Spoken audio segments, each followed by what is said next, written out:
Okay, today I'm talking about 3 Cary Grant, Katharine Hepburn rom-coms from the 30s. And the names of those 3 films are Holiday, Bringing Up Baby, and Sylvia Scarlett.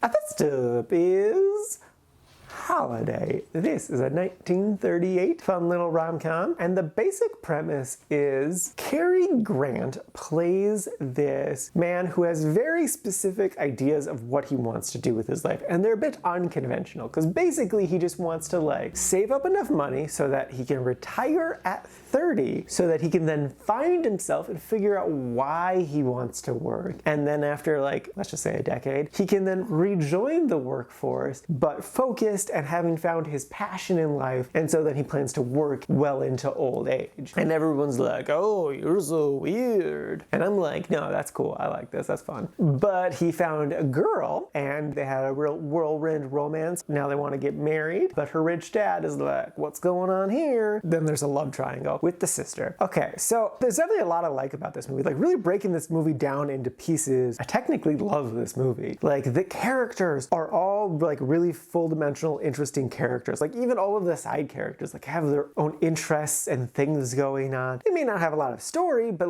they feel fully realized, and I love that. The world that they're in is really interesting. I love how passionate he is about his ideas. Katharine Hepburn's character is really interesting, and I can definitely understand and relate to her, even though she is a really rich person. They had an elevator inside their house in the 30s. They're stupid rich. I love how acrobatic some of the characters are. That was just a fun surprise. Where this movie doesn't work for me is really in the love triangle, because I'm really not a fan of someone dating multiple siblings. To me, it really feels like there is a really sacred level of trust that's being broken when you date multiple people within the same family. Especially if they're on good terms. If they're basically 2 people who don't really know each other, that's something else, but it's still a little weird in my mind. But when they're really good friends, it feels like a big betrayal to me. So I really don't like that in general, and this film didn't really make me okay with it happening here. The second thing is, the premise is that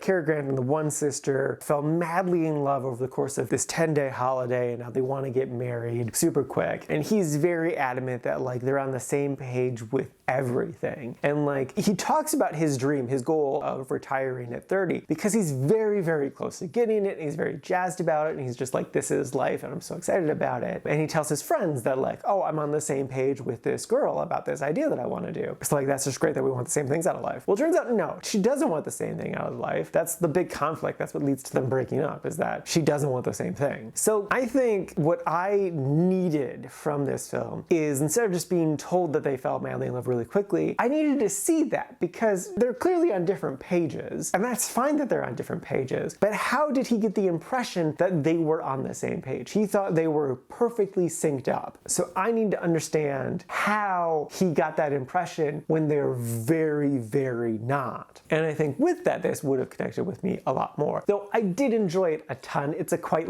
so it's basically a 4 out of 5. And honestly, I would totally still recommend it. It's a good, well-made film. I just have my own personal gripe with the love triangle stuff, and then I do think that it's missing an aspect, but I think it's still a film that's definitely well worth a watch. It has very interesting characters, and it's still an interesting story, and it's told well. I'm missing a piece from the puzzle, but you might not when you watch it. So yes, definitely a good film, totally worth a watch. The next up is Bringing Up Baby. This is a 1938 screwball comedy, and boy oh boy is it. So the basic premise is kind of weird. Firstly, baby is not a baby, it's a leopard,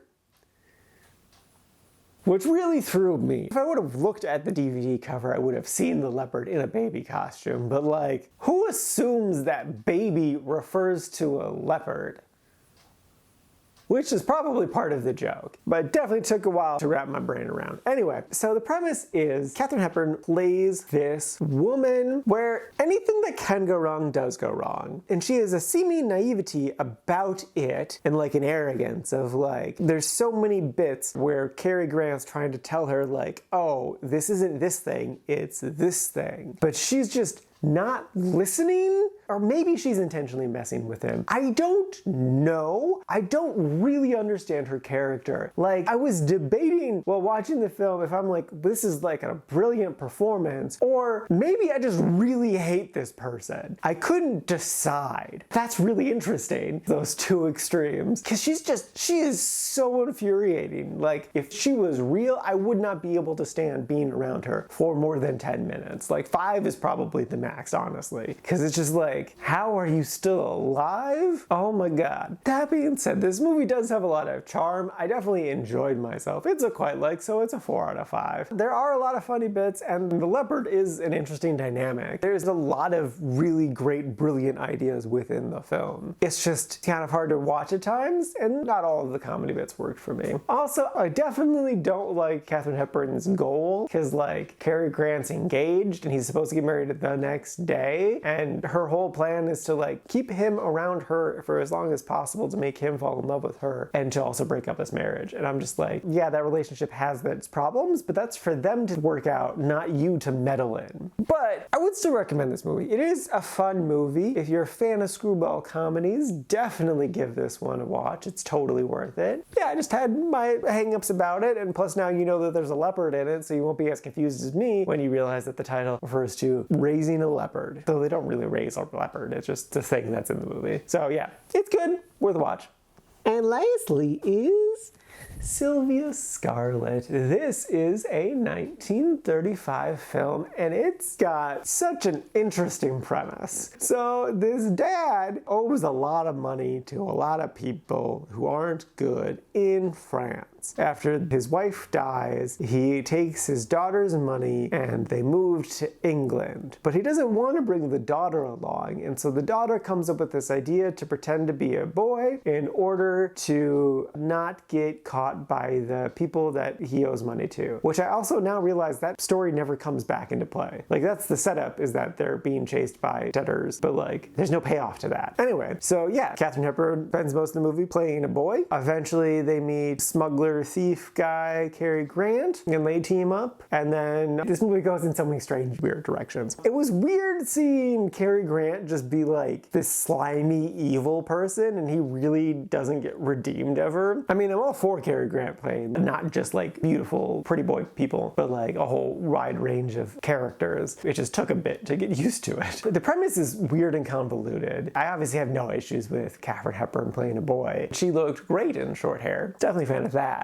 But I feel like this movie is just kind of unfocused. It's just kind of doing the most random things. I don't feel like they really had the story planned out. Everything just feels kind of really out of nowhere, which is how life is. But it's a film, so I want like a little bit of structure and direction. It's definitely not a bad film, and I was very surprised when Katharine got kissed by a woman. But I don't know, it's just fine. I think if you're curious about it, sure, go for it, but like, don't expect to get your mind blown. Like, it's not a crazy out there film. It's fine, but it's not gonna change your life, probably. Unless this helps you discover that you're trans, in which case, maybe it will. Who knows? Alright, now for today's rankings. First up, we got Holiday sitting in number 3 in the quite-like section. And then after that is Bringing Up Baby sitting in number 5, also in the quite-like section. And then bringing up the rear is Sylvia Scarlett, sitting at number 6 in the liked section. And this is out of a total of 6 old movies so far this year.